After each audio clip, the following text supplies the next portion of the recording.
Bonsoir, mes frères et sœurs, vous qui êtes partout dans ce monde, je vous salue encore une fois dans le précieux nom de notre Seigneur et Sauveur Jésus-Christ. Donc, beaucoup d'entre nous sont animés d'une volonté de pouvoir partager la parole du Seigneur avec vous, sans aucune autre intention des choses physiques de ce monde, soit une question des avantages physiques. Non. Le Seigneur m'a béni. C'est la raison pour laquelle je prends la décision de partager cette merveilleuse connaissance que le Seigneur m'a donnée et qui a fait de moi ce que je suis aujourd'hui. Car la Bible dit, il y a plus de bonheur à donner qu'à recevoir. Donc je partage cette merveilleuse révélation, cette merveilleuse découverte avec vous. Donc c'est toujours la vie de l'esprit, mais aujourd'hui nous allons parler de ce sujet, le royaume par le Saint-Esprit. Le royaume par le Saint-Esprit. Il y a une différence, mes frères et sœurs, entre le royaume et le paradis. Beaucoup d'entre nous, nous confondons ces deux mots-là, donc le paradis et le royaume. Le paradis, c'est le lieu, je pourrais dire, un lieu géographique dans lequel il y a des choses qui se préparent actuellement là pour les serviteurs et les servantes du Seigneur. Et l'apôtre Jean, dans le livre de l'Apocalypse, a exposé de merveilleuses choses qui sont en train de se préparer pour vous et moi dans le paradis. Mais qui nous attend? Là, il y aura ce festin de noces de l'agneau. Mais aujourd'hui, là, nous allons parler du royaume. Le royaume de Dieu, c'est le règne de Dieu dans la vie de l'homme. Le royaume de Dieu, c'est le règne de Dieu dans ma vie, dans ta vie. Si toutefois, vous et moi, nous avons fait la paix avec notre Seigneur et Sauveur Jésus-Christ, comme c'est la condition sine qua non pour que vous et moi, nous puissions entrer dans le royaume de Dieu. Donc, l'apôtre Paul, sous la dictée du Saint-Esprit, dans Romains chapitre 17, alors chapitre 14, verset 17, excusez-moi, il a dit, le royaume de Dieu, ce n'est pas le manger et le boire, mais la justice, la paix et la joie, toujours encore par le Saint-Esprit. Le royaume de Dieu, ce n'est pas le manger, ce n'est pas le boire. Le royaume de Dieu, ce n'est pas le manger, ce n'est pas le boire. Et c'est après la résurrection de notre Seigneur Sauveur Jésus-Christ, la Bible dit, dans Actes chapitre 1er, verset 3, après qu'il eut souffert, il leur apparut vivant. Il leur en donna plusieurs preuves, se montrant à eux pendant 40 jours et parlant des choses qui concernent le royaume de Dieu.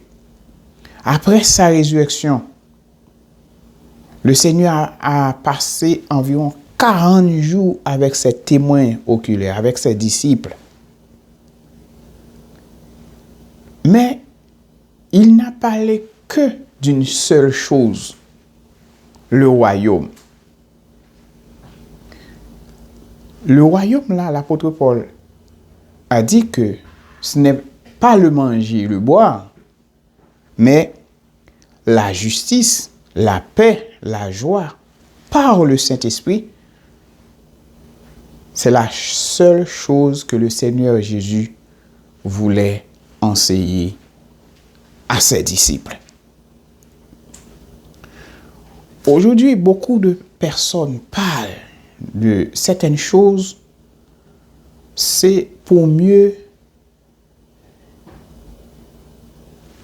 emprisonner le peuple de Dieu, pour escroquerir le peuple de Dieu. C'est la raison pour laquelle la Bible dit « Mon peuple meurt, mon peuple périt, faute de connaissance. » Si j'ai besoin d'argent, qu'est-ce qu'il me faut? Je dois aller travailler. Chercher du travail dans les industries, etc. Pour que je puisse avoir l'argent. Mais je ne peux pas utiliser le Saint-Esprit, le nom de notre Seigneur et Sauveur Jésus-Christ, dans un objectif de pouvoir rentrer de l'argent pour que je puisse prendre soin de ma famille. Ça, c'est de l'escroquerie. Le Seigneur Jésus a parlé que le royaume. Mais aujourd'hui, là, si le Seigneur n'avait pas dit qu'il c'est lui qui bâtira son église et les portes du séjour des morts ne prévaudront point contre elle, l'église ne serait plus, parce que il y a tellement d'escrocs, de voleurs qui viennent pour dérober, égorger, je dirais même des mercenaires. Ils n'ont rien à voir avec les choses de Dieu. Ils ont de l'argent. Ils ont tout, sauf l'essentiel. Dans Matthieu chapitre 5, la Bible dit, à la vue de ces foules, Jésus montant sur la montagne, il s'assit et ses disciples s'approchèrent de lui. Puis Jésus prit la parole pour leur enseigner. Jésus prit la parole pour les enseigner, pas pour prêcher, mais pour enseigner. Il dit, heureux ceux qui reconnaissent leur pauvreté spirituelle, car le royaume des cieux leur appartient. Quand vous et moi, nous réalisons que nous sommes pauvres devant Dieu, cela réjouit le cœur de Dieu. Vous savez pourquoi? Parce que Dieu résiste aux orgueilleux, mais il fait grâce toujours aux humbles. Quand la personne réalise qu'elle est pauvre, elle prend certaines mesures afin de pouvoir sortir de cette pauvreté. Quand spirituellement, tu te présentes devant Dieu tel que tu es, et puis tu dis à ton Dieu, Seigneur, je suis pauvre, je suis privé de ta sainte présence. À ce moment, le Seigneur, il est prêt à t'enrichir et à ouvrir tes yeux. Non seulement les pauvres en esprit, il dit, heureux ceux qui pleurent, car ils seront consolés. Heureux ceux qui sont doux, car ils hériteront la terre. Heureux ceux qui ont faim et soif de la justice, car ils seront rassasiés.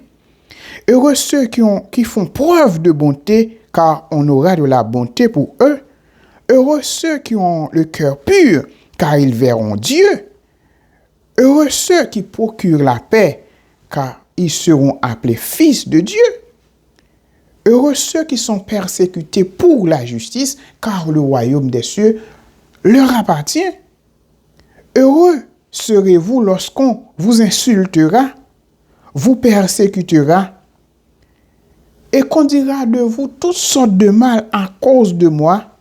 Réjouissez-vous et soyez dans l'allégresse, parce que votre récompense sera grande au ciel. En effet, c'est ainsi qu'on a persécuté les prophètes qui vous ont précédés. Ça, c'est la version Vie Nouvelle. Vous voyez, le Seigneur décrit cette béatitude. Heureux, heureux, heureux. Mais aujourd'hui, les chrétiens font des palabres. Nous disons n'importe quoi. Nous convoquons les gens pour juger, etc., devant des inconvertis, pour des intérêts que très bientôt vous et moi, nous allons laisser. Je ne dis pas que vous ne devez pas défendre votre droit. Non. Mais il faut que vous et moi, nous sachions que nous avons une nouvelle nature. La façon dont la justice de Dieu peut se présenter devant nous, ce n'est pas de la même façon que le monde enseigne ça. Le Seigneur Jésus, il a passé 40 jours, comme je vous ai dit, parlant d'une seule chose, le royaume. On parle de la prospérité, c'est pas mauvais. Avoir beaucoup de maisons, beaucoup de voitures, etc. Voyage, bon, non, il n'y a pas de problème. Ils sont importants. Mais nous devons faire en sorte que nous ne perdons pas l'essentiel, qui c'est le royaume. Le Seigneur Jésus a dit dans Matthieu chapitre 6, cherchez le royaume de Dieu et la justice de ce royaume, après quoi toutes ces choses-là vous seront données. Ce que vous et moi nous appelons bénédiction, le mariage des enfants, l'argent, l'or, voyage, il faut faire ceci ou cela. La Bible appelle ça chose. Mais pour le royaume, il nous a dit de chercher ça premièrement. De chercher la justice de ce royaume. Et par la suite, les autres choses, etc., etc. Mes frères et sœurs dans le Seigneur, nous vivons dans une période, vous n'êtes pas sans savoir, le Seigneur Jésus a environ 2000 années. Donc, beaucoup de personnes, ils ont traficoté l'évangile. Ils ont fait de l'évangile, de l'église, comme une salle de théâtre. C'est du cinéma. Comme je vous ai dit la semaine dernière, il y a des vedettes, il y a des stars. Mais le peuple de Dieu meurt. Quand vous regardez quelqu'un qui a une âme, il prend cette âme-là, met ça sur sa tête et puis met fin à son existence. Le royaume a fait un déficit. C'est la responsabilité des serviteurs et des servantes du Seigneur de semer partout ce bon grain qu'est la parole de Dieu, démontrer à l'humanité la puissance de ce royaume. Quand quelqu'un est malade, il est guéri soit par l'imposition des mains des serviteurs ou d'une servante de Dieu, ou soit par la prière, ou soit par un acte de foi. Le royaume est venu dans la vie de cette personne-là. Si nous disons que Dieu, il est bon, et puis tu es misérable, tu es malade, tu es pauvre, tu es privé de tout,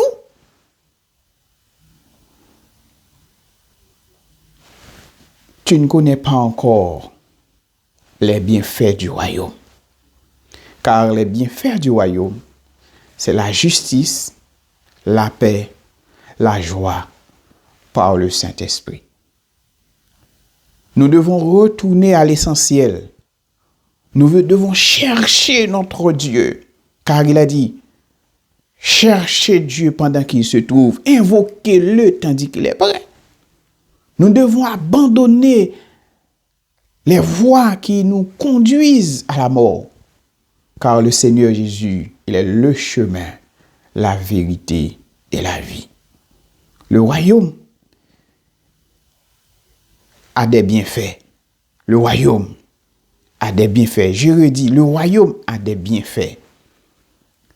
Présentez-vous devant Dieu comme des assoiffés et vous allez voir, vous allez expérimenter par vous-même les bienfaits du royaume. D'ici là, qu'il en soit ainsi pour vous et que le Seigneur vous bénisse. À bientôt.